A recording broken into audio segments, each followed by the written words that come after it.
fun. It's wacky. It is a ping pong tournament supporting 8260C and our young authors. I'm a ping pong shark. They don't suspect that I'm as good as I am. I've actually won the competition 1 year in the past. We are the character Dorothy Gale and the Scarecrow. I would like to be the underdog who, again, has never touched a paddle, win. Everyone in this room has spent the last month raising money, and they also get to use that money to buy cheats. The atmosphere is fun, but most importantly, it's a great cause. I'm here to support 8260C's literacy program. We have been working in the district for 14 years. We serve 2,000 young folks every year. We are a youth writing and publishing organization.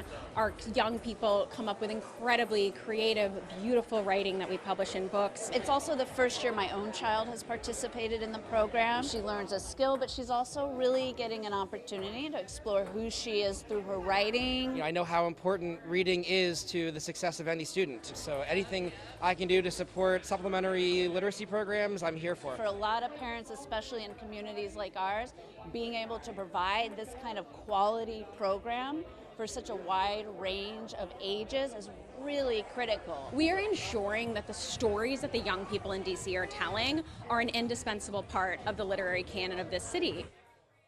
Tonight, Lake Braddock played West Springfield in what was Hayfield's playoff bracket, but even after the program's been removed from the postseason, you can still see their impact on the playoffs and the effect on Fairfax County student athletics. Have you ever seen anything like this in Fairfax County when it comes to athletics?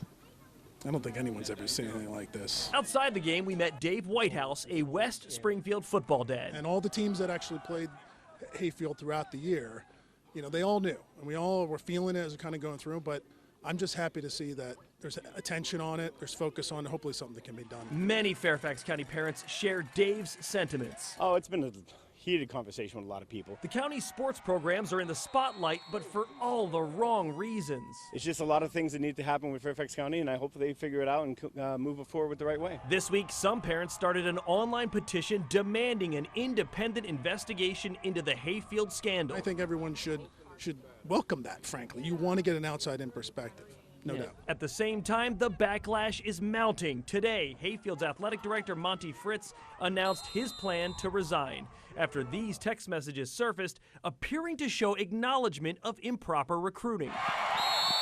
On the field, the scandal's ripple effects delayed the playoffs by a week, which forces the winner of tonight's game to play 3 football games in 9 days. It's a lot. I mean, listen, it's a lot. I'm not gonna lie. As a parent, I'm obviously worried. I want to make sure the kids are safe and everything is taken care of on the field. An unforgettable playoff season for Fairfax football, flagged for controversy. You know, this is a great school district, great schools, do great stuff here, but you know, you get some leaders, you got to make a change. Now, I have spoken with some Hayfield parents on the phone, but they didn't want to go on camera tonight, but they did say this has been a very difficult time for their students as they try to grapple with what's been happening on the field and off the field. In Fairfax County, Matt Gregory, WUSA 9. We've all heard of Black Friday, but here in Old Town Alexandria, it's all about what's called Plaid Friday. And in just a few short hours, you'll be able to get some of the best deals while supporting local businesses here in Old Town. So we called it Royal Mile, but this is our custom colorway. Oh, very cool. Yeah. So you can only get that here. You can only get it here. Danielle Romanetti is the owner of Fiberspace on Prince Street. We are a brick and mortar yarn store. We provide yarn, needles, notions, and hooks to knitters and crocheters that are making heirloom quality garments. She spent Thanksgiving Day at her shop prepping. We restock everything. We put up crowd control stanchions, get our signs ready, really just make sure everything is full so that we're ready for tomorrow morning. We see a couple hundred people in the first 2 hours. She's one of more than 50 businesses in Old Town participating in Plaid Friday. And the idea is that your business community is plaid, woven, diverse, unique businesses that are kind of woven together to make this very unique fabric of our community. She says it's the shop local version of Black Friday, minus the chaos. Nobody's punching each other. We're not fighting over televisions.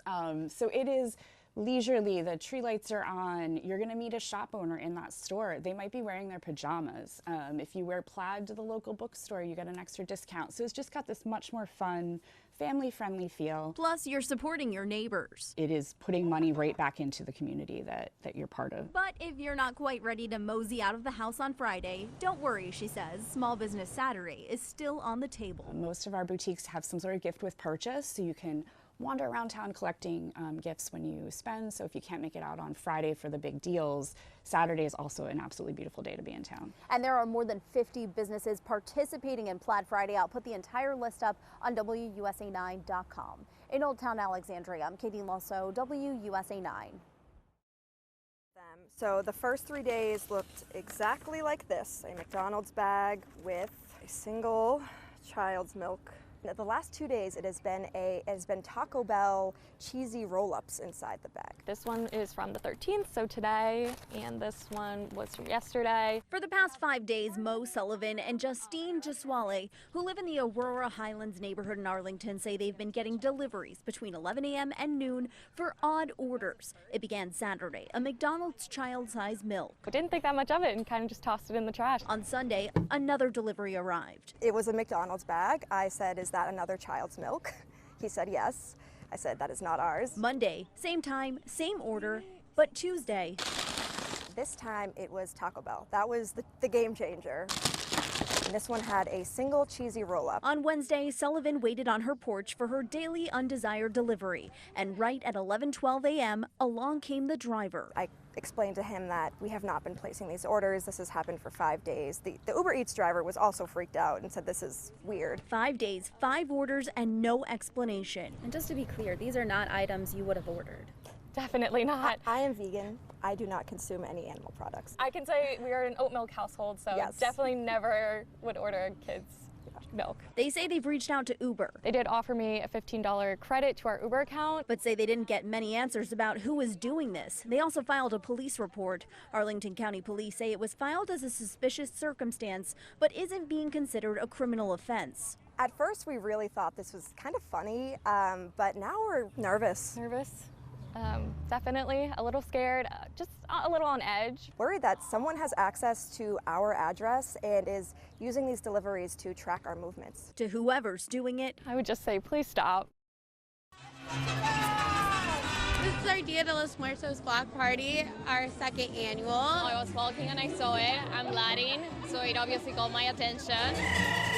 Dia de los Muertos, which is the Day of the Dead. Everyone celebrates it differently, but it's basically a day to remember the dead and the people that are no longer with you. My Latin grandma passed away last year, so being able to celebrate her this year is personally very special. I'm just glad that the Latin culture is being celebrated across America. We love to be here for the community and nurture and cultivate the community here, and to be able to have people find a sense of home, to bring more Latin-inspired festivities to DC, which there is a slight shortage of. I'm so glad that they are celebrating our culture here in America.